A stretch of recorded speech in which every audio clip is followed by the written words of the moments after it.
Well, it actually worked. I honestly wasn't sure it was going to, but I'm glad to see everything went pretty smoothly. Just a little tip for you, if you're having trouble weaving these pieces in and out, feel free to go a little bit thinner with those. This panel's pretty strong once it's all together as this sort of woven panel creation here. So if each one is a little bit thinner to make it easier to weave in and out, I don't think that's too big of a deal. And we need to disassemble all this because none of these pieces have really been finish sanded, and we haven't sanded all of these sharp corners. Right now, this would be a bit of a hazard, especially, I've got a kid in the house who's going to want to stick his fingers in this, so I need to make sure all of these edges are sort of blunted and rounded over. And I've got some chamfer details that I think I'm going to add that'll make this piece look a little bit cooler. All right, so let's knock this thing apart. Got a lot of work to do yet.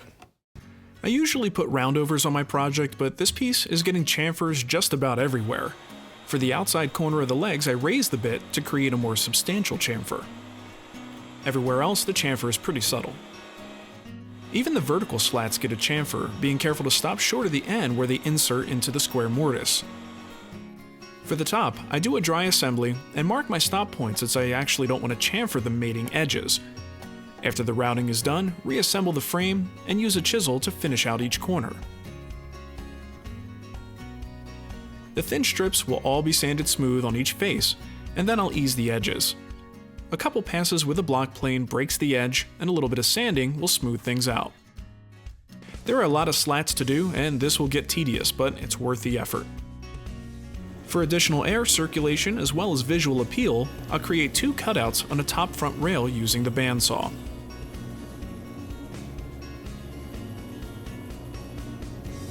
The bandsaw leaves a rough surface, so I'll do some cleanup at the workbench using a chisel and a file. One more loose end involves the plywood panels for our top. Unfortunately, the back side is kinda ugly, and we'll be able to see it every time we open the hamper, so I decided to dye it. I'll first raise the grain using some water. Once dry, I sand back the resulting fuzz. I then give it a coat of General Finishes medium brown water-based dye. This is a pretty good approximation for walnut. I'll set those panels aside for now and move on to the final assembly. So here we go. The strategy here is to assemble the side while gluing only one leg onto the rails. The other leg is there just to keep things aligned while the glue sets.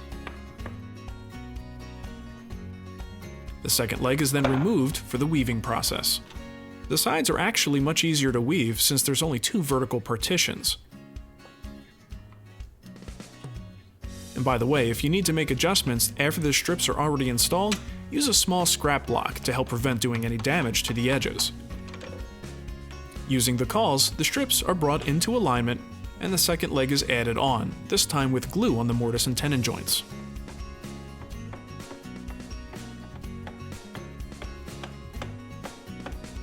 Another round of clamping until the glue dries and this side panel is ready to roll. With both side panels assembled, we can work on the front. Once again, we'll do this partial glue-up strategy, only this time we're gluing the front rails to one of the assembled sides.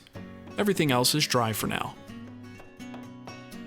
The back rails and the other side are only being added so that the structure stays nice and square during the glue-up. Once the joints are dry, the side and back rails are removed, leaving only the glued sections. Now we can begin the weaving.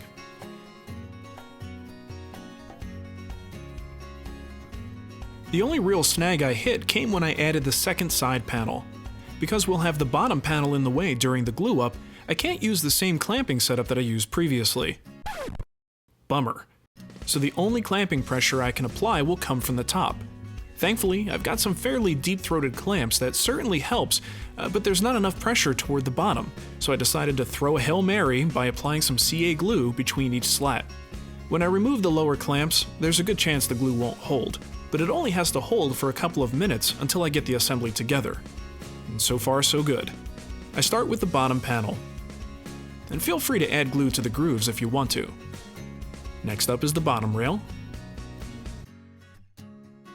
And now for the back panel.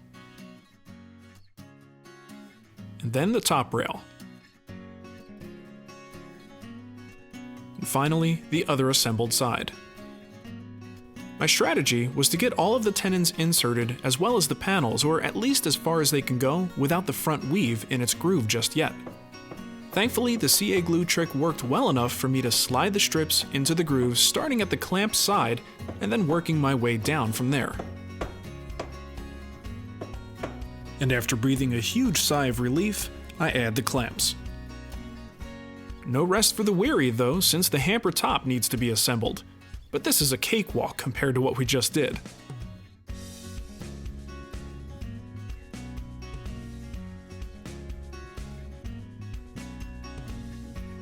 Don't forget to use the cauls to help prevent denting your project.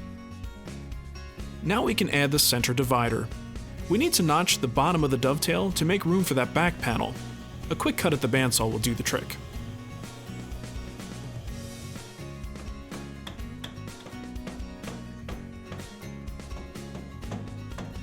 After the glue dries, I'll use a plane to make everything nice and flush. Now for the finishing touches. The top of each leg still needs chamfers, so I get them started with a sharp chisel. I can then refine the chamfers with a sanding block.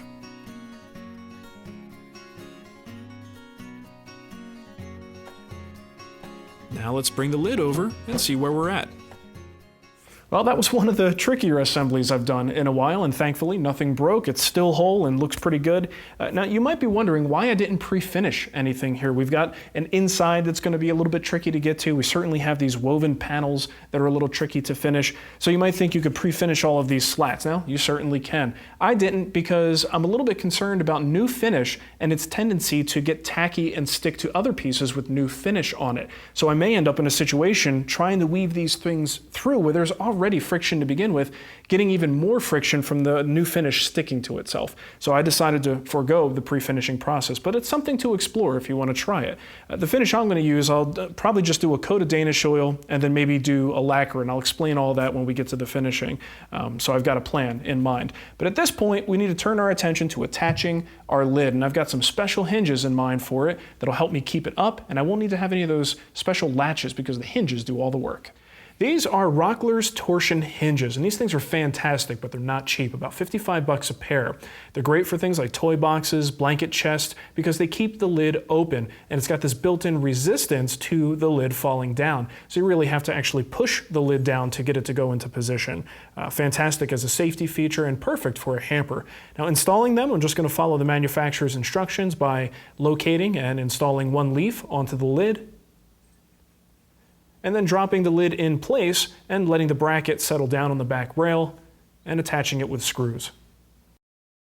Once attached, we can see how the corners of the lid look a little bit awkward due to the large chamfer in the legs. So let's dog-ear those corners. I do this fairly quickly using a flat file. And don't forget to add those chamfers back in. So my finish of choice for the hamper is going to be Teak Oil. Now this is actually very similar to the Watco Danish Oil formulation, but it's got some UV inhibitors in it. I'm only using it because I don't want it to go to waste. It's been in the shop for a while and I need to use it up. But it's very similar to Danish Oil. Basically a oil varnish blend with a little bit of thinner to make it easier to apply. I'll apply it with a brush, and this is going to allow me to get it in all those little nooks and crannies. And the cool thing about this material is that it really does seep into the wood grain really well. So I'm not too worried about exposing unfinished areas because it's going to seep down in behind all of those weave patterns, and it should be just fine. And anywhere from 2 to 4 coats is going to give me a very natural looking finish with some protection. Now I did say earlier that I might use lacquer. I'm not going to use lacquer on the project. I talked to the boss. She wants a more natural look for this thing. So I think the Danish Oil, or in this case Teak Oil, is going to be the way to go. Let's hit it. As always, I pour the finish into a secondary container. This prevents contamination and promotes the longevity of the finish in the can. Application is super simple. I use an inexpensive chip brush to liberally apply the finish. I start on the inside for strategic reasons. Any finish that drips through will be cleaned up when applying the finish to the outside, and that's the surface that really matters.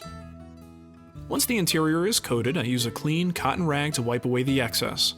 Most of the finish is absorbed by the wood, so there shouldn't be too much standing oil on the surface. This is a good time to coat the bottom and the back panel if you're so inclined. On the outside, you can clearly see where the finish seeped through. Brushing on a moderate coat of finish will blend these areas in perfectly. At this point, I really started to get excited as the walnut just came to life. The natural color variations, along with the shadows and highlights created by the woven pattern, make for a very compelling panel. As with the inside, we finish it off with a wipe down. The back panel receives equal treatment, as does our lid.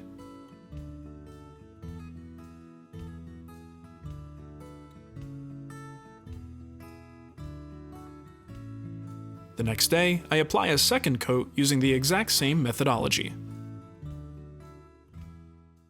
So now we have two more things we need to add to our hamper. Number one, we've got to put on the casters, and that should be pretty easy. Just space them out in a way that looks good toward the corners and attach them with screws. And the second thing is the bags. Now you could just throw your clothes right into the hamper as is, but I think it's going to work out a whole lot better if the clothes never really have to touch the inside of that weaved pattern. You can keep it in a nice confined area using a bag. So I just went on Amazon, picked up a bag that was roughly the size I wanted. This one has a little drawstring in it so we can tighten it up if we need to.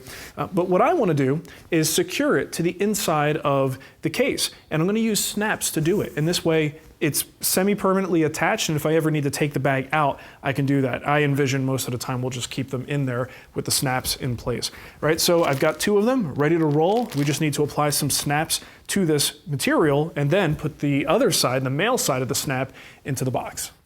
I start by measuring and marking the snap locations where I think they make sense. 2 in the back, 2 in the front, and 1 on each side.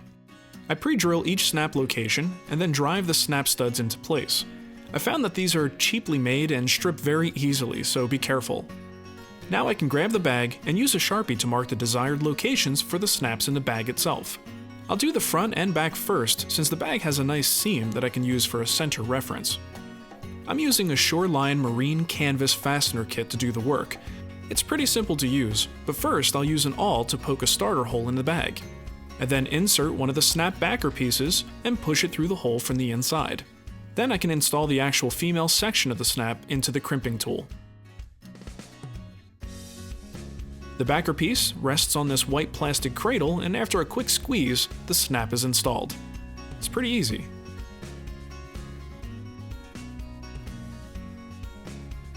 Now with the front and back installed, I can locate and install the side snaps. And just like that, the bags are installed and ready to go. Well, here we are, a couple of coats of Danish oil. The surface is nice and smooth because oil-based finishes don't necessarily raise the grain, so we don't have a whole lot of that in-between coat sanding. You could if you wanted to, but I just don't really think it's necessary with this slat design.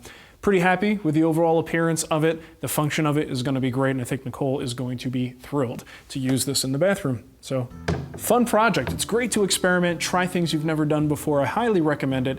Doesn't always work out, but you know what? The payoff is usually there, and if it doesn't work out, you could try it again and do something different next time. All right? Thanks for watching.